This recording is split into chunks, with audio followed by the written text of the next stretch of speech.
ছয় জনগোষ্ঠীক ST দিয়াৰ কথাটো লৈ পেলাই আজি ট্ৰাইবেল সম্প্ৰদায়ৰ মানুহসকলে বিদ্ৰোহ কৰিছে আৰু সেই বিদ্ৰোহ সেই আন্দোলন আমাৰ BTCত তীব্ৰ গতিত চলি আছে আৰু ইয়াৰ সম্পৰ্কে মই দুআষাৰমান ক'ব বিচাৰিছোঁ। ট্ৰাইবেল মানুহসকলে কেতিয়াও ছয় জনগোষ্ঠীক STকৰণ কৰিব নালাগে বুলি কোৱা নাই আৰু ছয় জনগোষ্ঠীক ট্ৰাইবেলসকলক যেনেকৈ সাংবিধানিকভাৱে সুৰক্ষিত যি ফেচিলিটিছ দিছে তেনেকুৱা দিব নালাগে বুলি কোৱা নাই। যি বিদ্ৰোহ কৰিছে সেইটো ছয় জনগোষ্ঠীৰ এগেইনষ্ট নহয়। যি বিদ্ৰোহ কৰিছে ইয়াৰ কাৰণ আছে যে ছয় জনগোষ্ঠীক STকৰণ কৰাৰ পিছত এক্সিষ্টিং ট্ৰাইবেলসকলৰ সাংবিধানিকভাৱে আইনগতভাৱে যি সুৰক্ষিত ফেচিলিটিছ আছে সা সুবিধা দিয়া গৈছে, এই সা সুবিধা ক'ৰবাত নহয় ক'ৰবাত ক্ষতি হ'ব নেকি, ইয়াত এপ্ৰিহেনশ্যন আমাৰ ট্ৰাইবেল মানুহসকলৰ মনত আহিছে আৰু সেইটোকে আন্দোলনৰ দ্বাৰা ব্যৰ্থ কৰিব চেষ্টা চলাইছে। আনফৰ্চুনেটলি আমাৰ কোকৰাঝাৰত ছাত্ৰ ছাত্ৰীসকলে ডেকা গাভৰুসকলে সিদিনা BTC ছেক্ৰেটেৰিয়েট আৰু এছেম্বলিত আহি পেলাই যেনেকৈ এছেম্বলি বিল্ডিংখন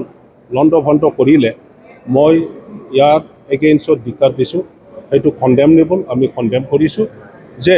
এই BTC ছেক্ৰেটেৰিয়েট বা এছেম্বলি এনে মাটিৰ ভিতৰৰ পৰা উঠি অহা নাই, এইটো ক'ৰবাত এনেই উঠি অহা নাই, এইটো আন্দোলনৰ দ্বাৰা গঠিত, আন্দোলনৰ দ্বাৰা এই BTC ছেক্ৰেটেৰিয়েটখন বনোৱা হৈছে। ইয়াত আমাৰ বড়োসকলৰ ট্ৰাইবেলসকলৰ ইতিহাস আছে, হাজাৰ হাজাৰ মানুহ, more than 5,000 আমাৰ ডেকা গাভৰু বড়ো মানুহসকলৰ জীৱন দান বা বলিদানৰ আধাৰত এই BTCখন গঠিত হৈছে। গতিকে এই BTCৰ কোনো পধ্যেই আমি অন্যায় হোৱা বা নষ্ট হোৱাটো আমি নিবিচাৰোঁ। গতিকে আহিব লগা দিনত কোনো আন্দোলনকাৰীয়ে তেনেকুৱা যেন কাম নকৰে, সেইটো মই আহ্বান জনাইছোঁ। আনফালে আমাৰ ট্ৰাইবেলসকলৰ যিটো এপ্ৰিহেনশ্যন, ইয়াত যুক্তি আছে, বিনা যুক্তি ট্ৰাইবেলসকলে আজি আন্দোলন কৰা নাই। যিটো গ্ৰুপ অফ মিনিষ্টাৰৰ যিটো ৰিকমেণ্ডেশ্যন, সেই ৰিকমেণ্ডেশ্যনটো আমি দেখিবলৈ পাইছোঁ যে এজন মহান ট্ৰাইবেল মানুহৰ হাতেদি এই ৰিকমেণ্ডেশ্যনটো এছেম্বলিত দাখিল কৰা হৈছে আৰু এজন মহান ট্ৰাইবেল নেতা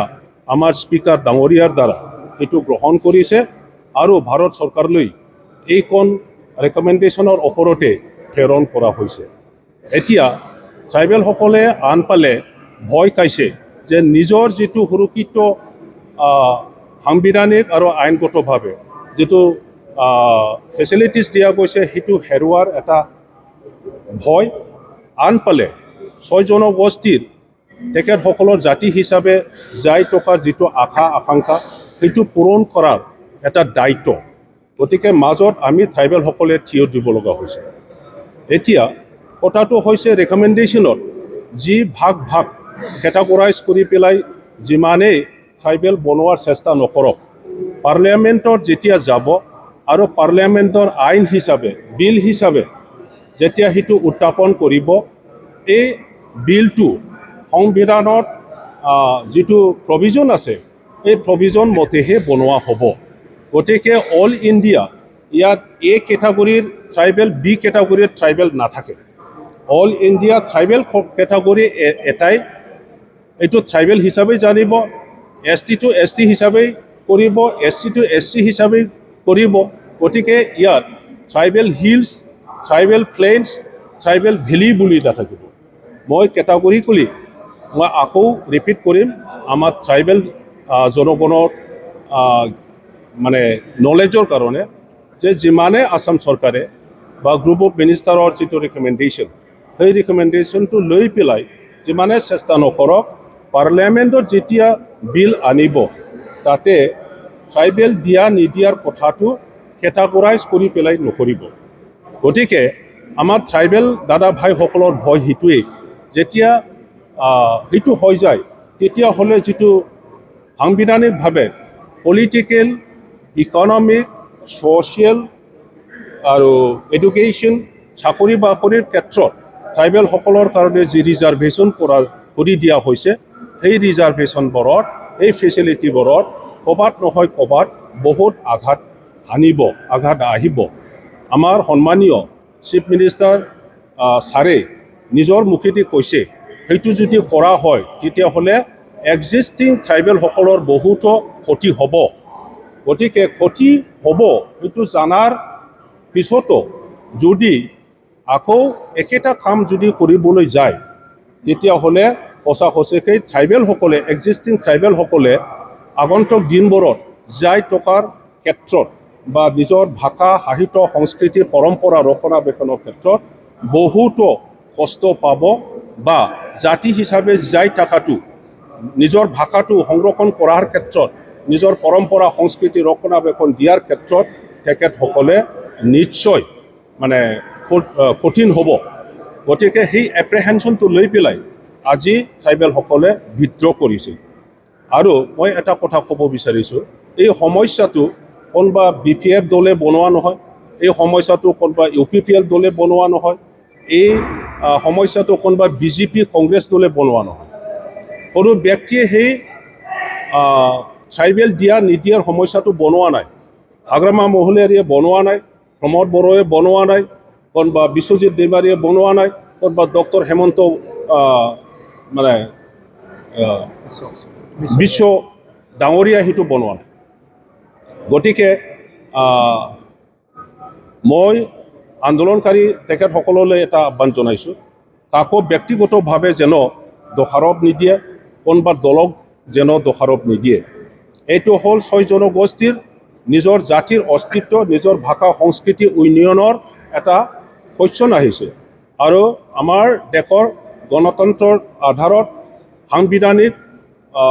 মানে ৰক্ষণাবেক্ষণ পাবৰ কাৰণে তেখেতসকলৰ ভাষা সংস্কৃতি ৰক্ষণাবেক্ষণৰ কাৰণে তেখেতসকলে আন্দোলন কৰিছে আৰু সেইটো বিচাৰিছে আজি নহয় কালি নহয় এই 6 জনগোষ্ঠীয়ে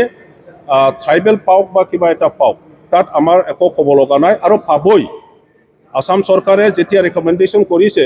ভাৰত চৰকাৰে সেইটো কনচিড কৰিবই এতিয়া ট্ৰাইবেল আমাৰ দাদা ভাই জনগণ আৰু ডেকা গাভৰু ছাত্ৰ ছাত্ৰীলৈ মোৰ এটা আহ্বান মোৰ এটা মেছেজ যে আমাৰ যি সুৰক্ষিত আমি ফেচিলিটি পাই আছোঁ ৰাজনৈতিকভাৱে অৰ্থনৈতিকভাৱে শিক্ষাৰ ক্ষেত্ৰত চাকৰি বাকৰিৰ ক্ষেত্ৰত সেইটো আমি কেনেকৈ মানে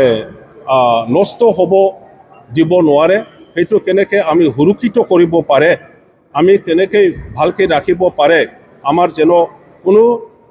নষ্ট নহয় ক্ষতি নহয় এই কামটো আপোনালোকৰ হাতত থাকিল আপোনালোকে কেনেকৈ সুৰক্ষিত কৰিব পাৰে এই কামটো আপোনালোকে কৰিব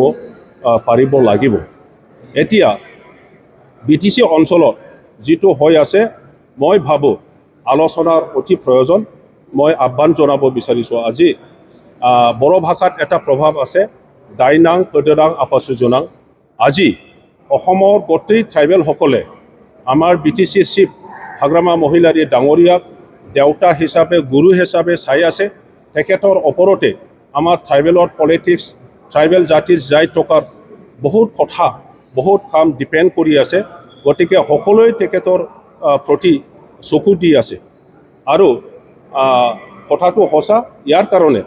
মই আমাৰ BPFৰ সভাপতি BTC চিফ হাগ্ৰামা মহিলাৰী দেৱলৈ আহ্বান জনাব বিচাৰিছোঁ যে তেখেতে গোটেই ট্ৰাইবেল জাতি গোষ্ঠীৰ যি জাতীয় সংগঠনবিলাক আছে ছাত্ৰ সংগঠন আছে যিসকলে আজি আন্দোলন কৰি আছে তেখেতসকলৰ লগত সময় দি পেলাই ধৈৰ্য লৈ পেলাই যেন আলোচনা কৰে যেন কিবা এটা ভাল ৰেজাল্ট বা ভাল ফল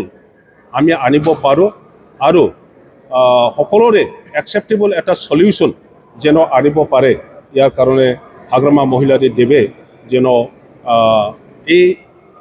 কামটো কৰে মই ইয়াৰ কাৰণে তেখেতক আহ্বান জনাইছোঁ